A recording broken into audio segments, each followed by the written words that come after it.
So guys, natuwa ako kasi naka 4 views na ako.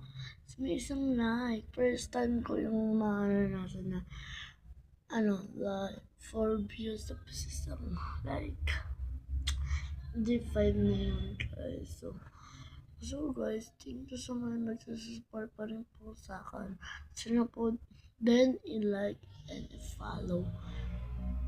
I-like and i-subscribe nyo naman, tsaka mag-comment kayo. Anong comment? Basta, papachallenge ako sa inyo. Basta, sabihin nyo lang ang aking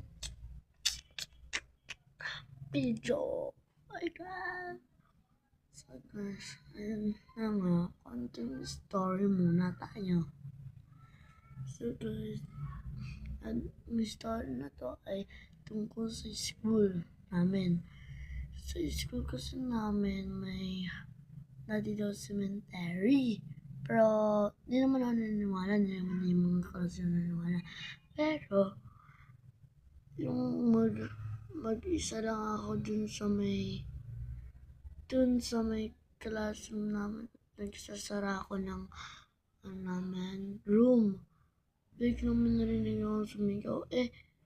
Nasa baba naman sila lahat. Pati sa baba namin, nasa baba na, basta, pinaglalaro ng volleyballan, nandun na, sa baba yun. Pinakababa. Tapos, lahat sila nasa kantin kasi, bumibili sila lahat ng milk tea. Kasi meron ng milk tea dun.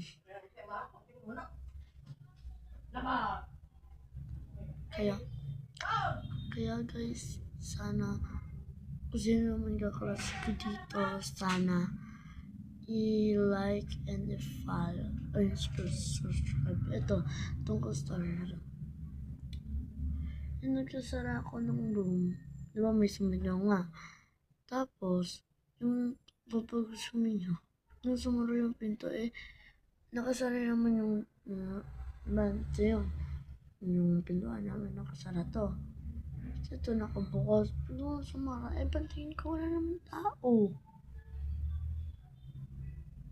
So, okay na guys. Bye-bye na kasi kwento-kwento ko lang to para naman meron naman ako i-upload sa inyo. Basta magpapa-challenge ako, tandaan yan. Bye-bye! See you all!